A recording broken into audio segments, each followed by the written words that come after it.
কতগুৰি গাঁও পঞ্চায়তত বিশেষ চৰ্চাত এবাৰ আঞ্চলিক সদস্য পদৰ প্ৰাৰ্থী খুৰছেদ আলমৰ নাম।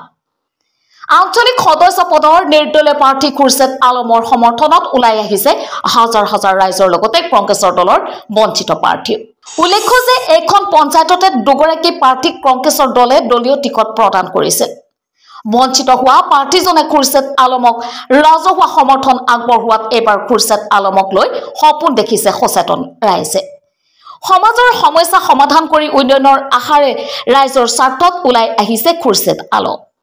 নওগাঁ জিলাৰ ঢিং বিধানসভা সমষ্টিৰ বেচামাৰী জিলা পৰিষদৰ সমষ্টিৰ অন্তৰ্গত কতগুৰি গাঁও পঞ্চায়তৰ আঞ্চলিক সদস্য পদৰ বাবে নিৰ্দলীয় প্ৰাৰ্থী হিচাপে প্ৰতিদ্বন্দ্বিতা আগবঢ়াইছে। যোৱা নিশা খুৰছেদ আলমৰ বাসগৃহত অনুষ্ঠিত হোৱা এখনি নিৰ্বাচনী প্ৰচাৰ সভাত ভোটাৰ ৰাইজৰ হাজাৰ হাজাৰ ৰাইজৰ উপস্থিতি আৰু সমৰ্থনে বিশেষ চৰ্চালৈ আহিছে এগৰাকী প্ৰাৰ্থী খুৰছেদ আলমৰ নাম। নমস্কাৰ, আমি মোহাম্মদ খুৰশেদ আলম। মই কটাৰী ৪৪ নং গাঁও পঞ্চায়তৰ আঞ্চলিক সদস্য হওঁ। মোক আজি ৰাইজে যি সঁহাৰি দিছে মই বহুত আনন্দ পাইছো আৰু বহুত সঁহাৰি পাইছো। ৰাইজক মই ধন্যবাদ জ্ঞাপন কৰিছো। ৰাইজে মোক উৎসাহ দিয়াৰ কাৰণে, ৰাইজে মোক নিৰ্দলীয়ভাৱে প্ৰাৰ্থী বিচাৰি উঠাইছে। ৰাইজে এতিয়া মোক সঁহাৰি দি আছে। কাম আহে চৰকাৰৰ পৰা ৰাইজৰ লগত আলোচনা কৰি গোটেইখিনি কাম ৰাইজৰ লগত বহি একেলগে মিলি পিটি কাম কৰি যাম বুলি মই প্ৰতিশ্ৰুতি দিছো।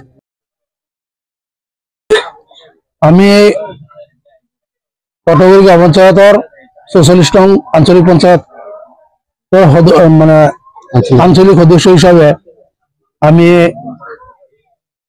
খুৰশেদ আলম, তেখেত আমাৰ এই অঞ্চলৰ আগৰে পৰা পৰিচিত আমাৰ যুৱক ল'ৰা। তেওঁ বহুদিনৰ পৰা আমাৰ পঞ্চায়তৰ মানুহৰ লগত সামাজিক যিকোনো কাম কাজত তেওঁ জড়িত আৰু আমাৰ এই পঞ্চায়তখনৰ সৰ্বাংগীন উন্নয়নৰ কাৰণে তেওঁ যৎপৰোনাস্তি চেষ্টা কৰিব বুলি আমি আশা ৰাখি আমি ৰাইজে মনোনীত কৰি আমি এই খুৰশেদ আলমক এইবাৰ আঞ্চলিক পঞ্চায়তৰ সদস্য হিচাপে মানে জয়ী কৰাম বুলি আমি দৃঢ় সংকল্প গ্ৰহণ কৰিছো।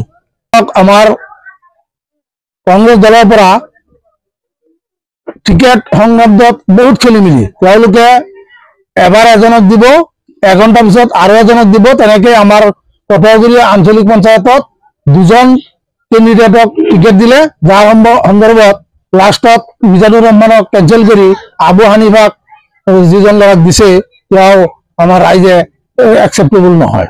যাৰ কাৰণে আমি ৰাইজে বাধ্য হৈ আমাৰ নিৰ্দলীয় নিকা ভাৱমূৰ্তি ল'ৰা খুৰশেদ আলমক আমি ৰাইজে সমৰ্থন আগবঢ়াই তেখেতক জয়ী কৰাম বুলি আমি সংকল্প লৈছো।